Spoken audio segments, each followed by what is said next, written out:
বাবুজি ঘুমোবেন না? কেন ঘুমোবো না কেন? কামরায় ঘুমোলে আপনি বিপদে পড়বেন। বিপদ? জি হ্যাঁ। লোকটা বলে কি? এতক্ষণ পরে চোখ খুলল, কারণ এরপরেও চোখ না খোলা হচ্ছে ডাহা বোকামি। দেখলুম ওদিককার আসনের ওপর থেকে অদৃশ্য হয়েছে সেই বৃদ্ধ শিখের মূর্তি। কামরার মাঝখানে দাঁড়িয়ে আছে এক যুবক। চেহারা দেখে বোঝা যায় সেও শিখ। সবিস্ময়ে উঠে বসল। সেই বৃদ্ধ শিখই বা কোথায় গেল, আর এই যুবকই বা এখানে চলে এলো কেমন করে? ইতিমধ্যে ট্রেন তো কোথাও থামেনি। রীতিমতো হতভম্ব হয়ে গেল। ব্যাপারটা কি হচ্ছে? হতভম্ব ভাবটা লক্ষ্য না করেই যুবকটি যেন নিজের মনেই বলল, বিশেষ করে কামরাটা হচ্ছে বিপদ জানা। ফ্যাল ফ্যাল করে তার দিকে তাকিয়ে বললুম, কেন? অজিত সিং এখানে বেড়াতে আসে। কে আবার অজিত সিং? আমার শ্বশুর। অজিত সিংয়ের পরিচয়টা স্পষ্ট হলো না। বললুম, আপনার শ্বশুর এখানে আসেন বলেই কি কামরাটা বিপজ্জনক? জি হ্যাঁ, অজিত সিং হচ্ছে হত্যাকারী।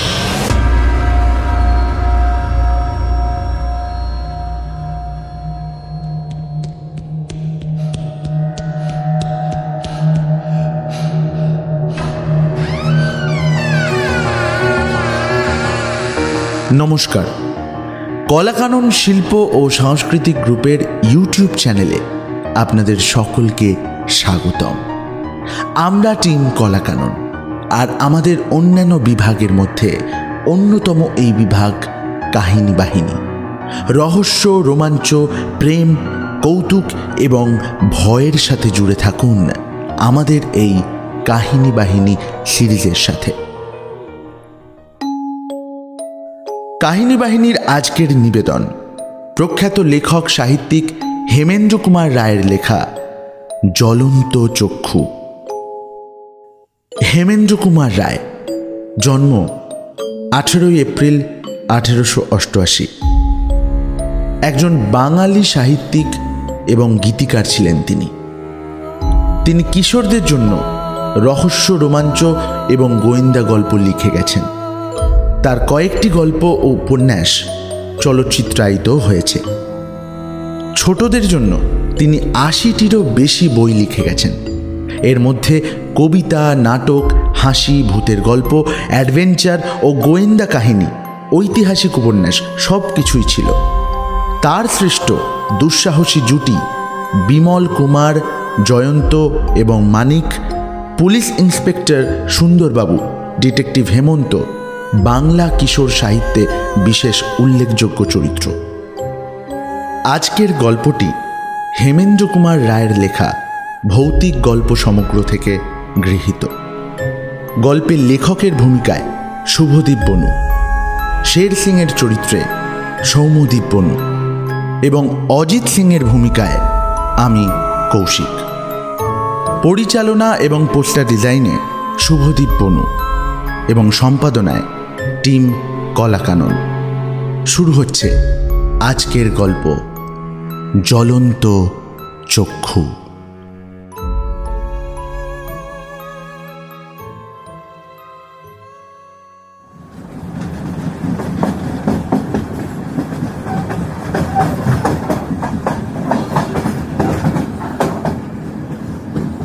সেরাইকেলা থেকে আসছিলাম কলকাতায়। সেকেন্ড ক্লাস কামরায় আমি ছিলাম একা।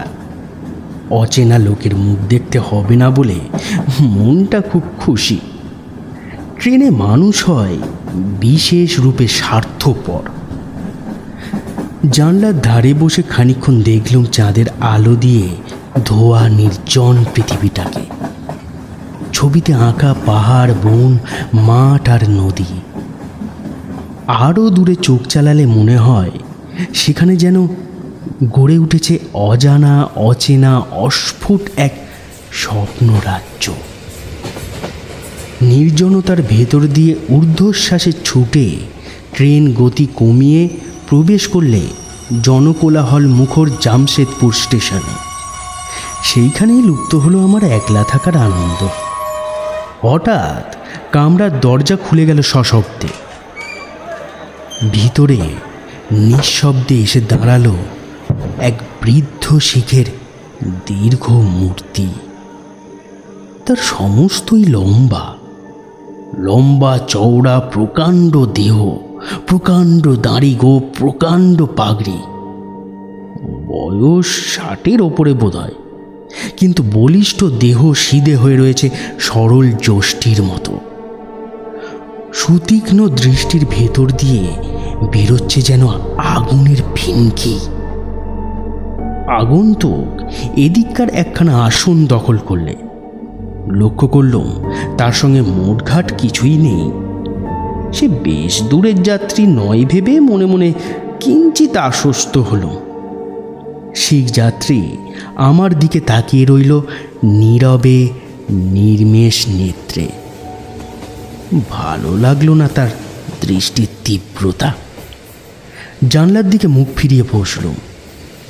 পাহাড় আর জঙ্গল, আলোক আর অন্ধকার, নির্জনতা আর নিস্তব্ধতা। যদিও রেলগাড়ির শব্দ ভেঙে দিচ্ছিল নিস্তব্ধতাকে, কিন্তু এভাবে কতক্ষণ আর বাইরের দিকে তাকিয়ে থাকা যায়? কবিরা হয়তো সারা রাত জেগে বসে পাহাড় প্রান্তরে বনে জ্যোৎস্নার উৎসব দেখতে পারেন, কিন্তু কবিতা লেখা দূরের কথা, মিল কাকে বলে তাই আমি জানি না। আবার ভিতরের দিকে ঘুরে বসলুম। আবার দেখলুম সেই জাগ্রত জ্বলন্ত দৃষ্টি। অপরিচিত লোকটি আমার দিকে এমনভাবে তাকিয়ে থাকার অর্থ কি? এ হচ্ছে অভদ্রতা। কঠিন ভাষায় প্রতিবাদ জানানোর ইচ্ছে হলো, কিন্তু শিখের প্রকাণ্ড দেহের খাতিরে সেই ইচ্ছাটা দমন করতে বাধ্য হলাম। শক্তির বিরুদ্ধে বিরক্তি ব্যর্থ। ওই দৃষ্টিকে ফাঁকি দেবার সব থেকে নিরাপদ উপায় হচ্ছে বিছানায় লম্বমান হয়ে দুই চোখ মুদে ঘুমিয়ে পড়া। তারপরও লোকটা যদি আমার পানে চেয়ে সারা রাত কাটাতে চায়, তাতে আমার আপত্তি নেই একটুও। পাদলুম বিছানা, পড়লুম শুয়ে, মুদে ফেললুম দুই চোখ। আমি হিন্দি ভাষায় শুনলুম, बाबूजी, बाबूजी सो गए क्या? উফ, জ্বালালে দেখছি। চোখ না খুলেই বললুম, ঘুমাবেন না? ভাবলুম আবদার মন্দ নয়। আমি জেগে বসে থাকি আর উনি আমাকে দৃষ্টিবান দিয়ে ক্রমাগত বিদ্ধ করতে থাকুন সারা রাত ধরে। ঘুমোবো বই কি, আলবাদ ঘুমোবো। আবার শুনলুম, বাবুজি ঘুমাবেন না? কেন ঘুমোবো না কেন? ये कमराয় ঘুমোলে আপনি বিপদে পড়বে। বিপদ? জি হ্যাঁ। লোকটা বলে কি? এতক্ষণ পরে চোখ খুললুম, কারণ এর পরেও চোখ না খোলা হচ্ছে ডাহা বোকামি। দেখলুম ওদিককার আসনের ওপর থেকে অদৃশ্য হয়েছে সেই বৃদ্ধ শিখের মূর্তি। কামরার মাঝখানে দাঁড়িয়ে আছে এক যুবক। চেহারা দেখে বোঝা যায় সেও শিখ। সবিস্ময়ে উঠে বসল। সেই বৃদ্ধ শিখই বা কোথায় গেল, আর এই যুবকই বা এখানে চলে এলো কেমন করে? ইতিমধ্যে ট্রেন তো কোথাও থামেনি।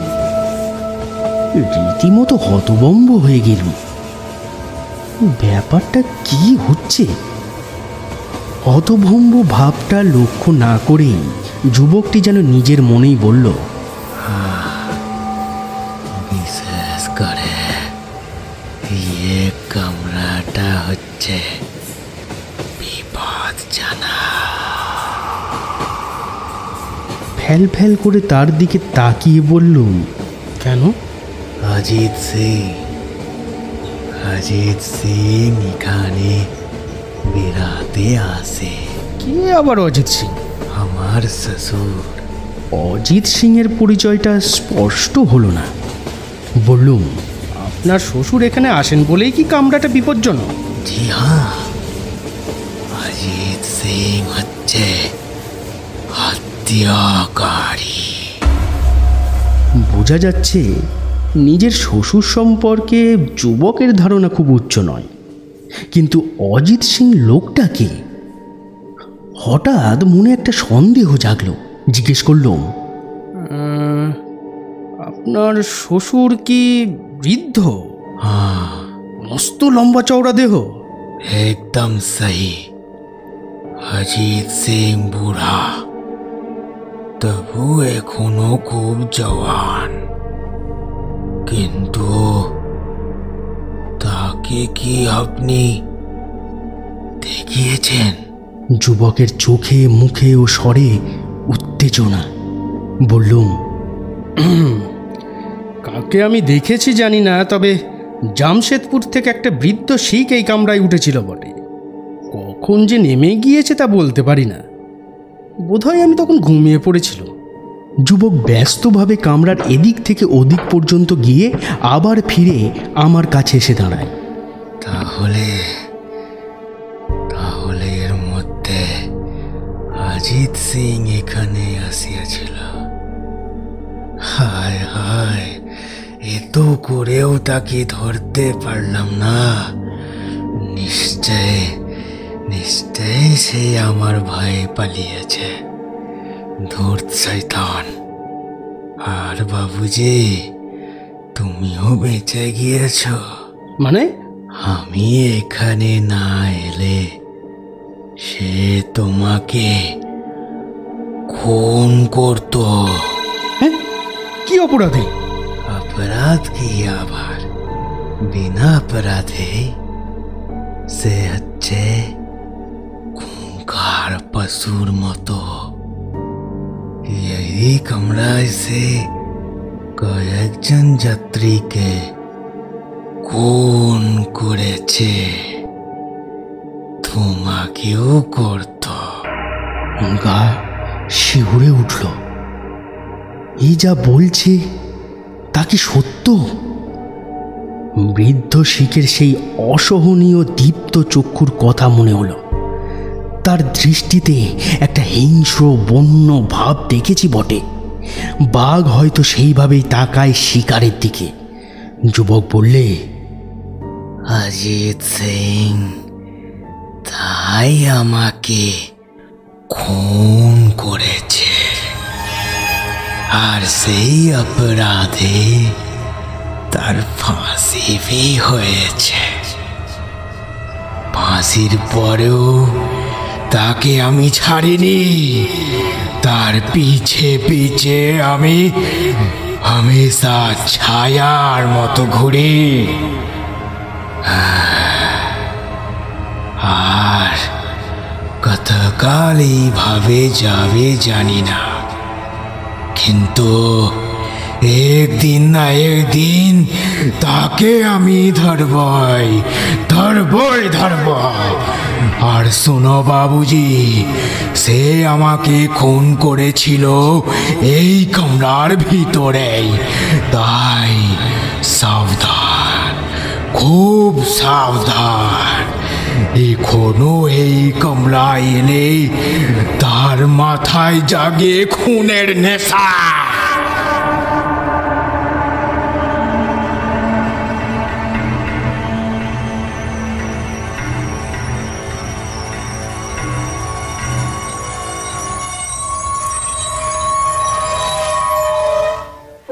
ট্রেন একটা স্টেশনে এসে দাঁড়িয়েছে।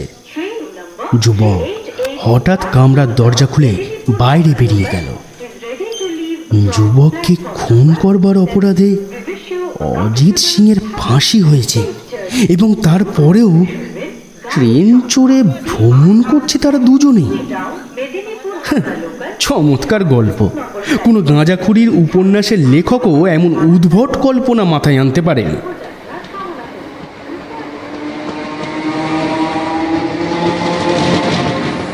ট্রেন ছুটছে।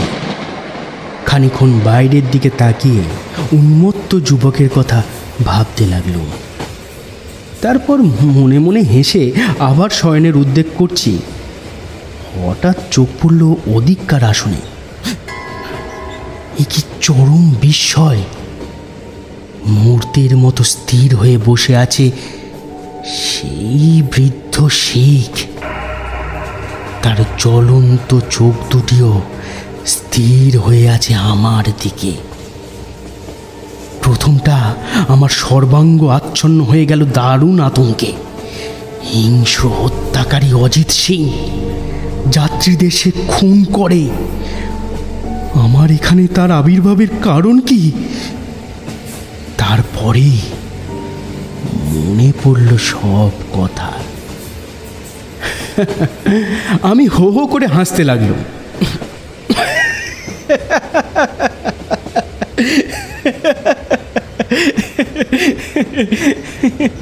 পুরু ভুরু সংকুচিত করে বৃদ্ধ বিরক্ত স্বরে বললে, হাসছো কেন?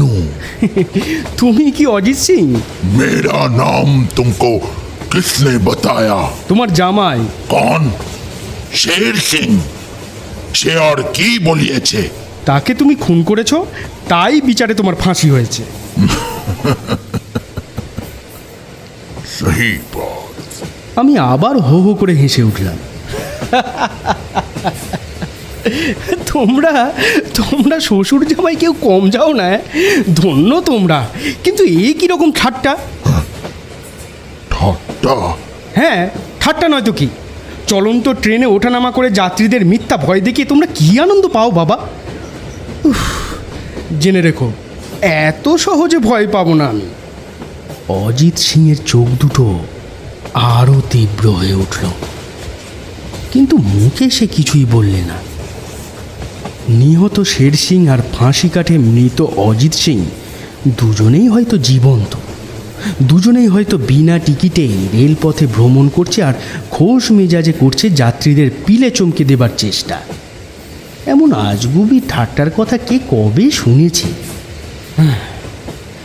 দোহাই সিংহমশাই, অমন কটমট করে আমার দিকে চেয়ে থাকবেন না। ঠাট্টারও একটা সীমা আছে। আপাতত আমাকে একটু ঘুমোতে দেবেন কি? নইলে আমি অন্য কামরায় যেতে বাধ্য হব। পরের স্টেশন আসতে আর দেরি নেই কিন্তু। অজিত সিং গম্ভীর স্বরে ধীরে ধীরে বললে, তোমার ধারণা আমরাও তোমার সঙ্গে ঠাট্টা করছি? নিশ্চয়ই। তোমার ধারণা আমরা জীবিত? তার বলতে? মূর্খ! অজিত সিং দাঁড়ালো। তার কাঁধ থেকে পৈতের মতো বন্ধনীতে ঝুলানো কৃপান দুলে উঠল। জল জল করছে তার দুটো নৃশংস চক্ষু। মনে মনে প্রমাদ গুণে ভাবলুম, ব্যাপার তো সুবিধের বলে মনে হচ্ছে না। ঠাট্টাটা এইভাবে সাংঘাতিক হয়ে উঠবে নাকি? শ্বশুর আর জামাই দুজনে নিশ্চয়ই উন্মাদ রোগগ্রস্ত। ঘুম থেকে উঠে কার মুখ দেখেছি আজকের যাত্রা শুভ নয়। প্রচণ্ড স্বরে অজিত সিং বললে, শের সিং, শের সিং, তুমি হচ্ছ আমার দুষ্ট গ্রহ। কি কুক্ষণে আমি তোমাকে হত্যা করেছিলাম। আমার প্রাণ থেকে অনেক শিকার তুমি কেড়ে নিয়েছ, কিন্তু কিন্তু আজ আর তুমি পারলে না। তুমি আসছো জেনেই আমি গা ঢাকা দিয়েছিলাম, কিন্তু তুমি বিদায় হবার পর আবার আমি ফিরে এসেছি। এবারে আমার হাত থেকে আর কেউ শিকার ছিনিয়ে নিতে পারবে না। এইবারে আমি জয়ী হব, আমি হব জয়ী। কি ভীষণ সে অট্টহাস্য! ফেটে গেল যেন আমার কান। কাঁপতে কাঁপতে আমি উঠে দাঁড়ালুম। আচম্বিতে নিভে গেল কামরার আলো। বিস্ফারিত চোখের সামনে দেখলুম নীল বর্ণ অগ্নিতে ভরা দুটো নিষ্ঠুর, ক্রুদ্ধ ও বুভুক্ষ দৃষ্টি এগিয়ে আসছে আমার দিকে। পায়ে পায়ে পিছুতে পিছুতে কামরার এক প্রান্তে গিয়ে দাঁড়ালুম। সেই অপার্থিব ভয়ঙ্কর চোখ দুটো তখন জ্বলছে দাহু দাহু করে। দৈব গতিকে হাত লেগে গেল বৈদ্যুতিক বাতির চাবিতে।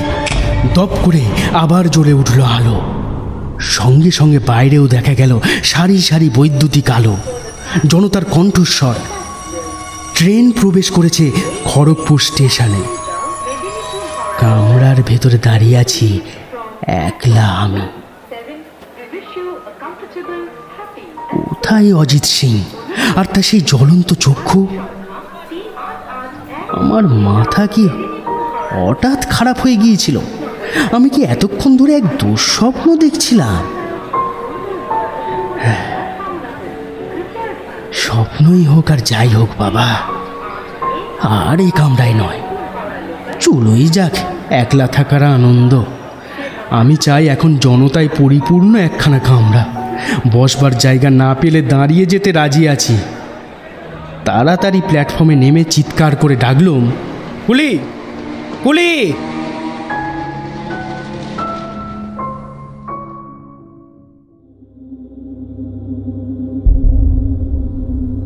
শেষ হলো আজকের গল্প জ্বলন্ত চক্ষু। গল্পটি কেমন লাগলো আমাদের জানাতে ভুলবেন না ইউটিউব কমেন্ট বক্সে। ভালো লাগলে গল্পটিকে লাইক করবেন এবং চ্যানেলটিকে অবশ্যই সাবস্ক্রাইব করবেন, আর বেল আইকনটি ক্লিক করতে ভুলবেন না। এছাড়াও আমাদের সঙ্গে জুড়ে থাকতে আমাদের ফেসবুক পেজে ফলো করতে পারেন। লিংক ডেসক্রিপশন বক্সে দেওয়া আছে। খুব তাড়াতাড়ি উপস্থিত হব আরও একটি গল্প নিয়ে। সবাই ভালো থাকবেন, সুস্থ থাকবেন। আমাদের পাশে থাকার জন্য অসংখ্য ধন্যবাদ।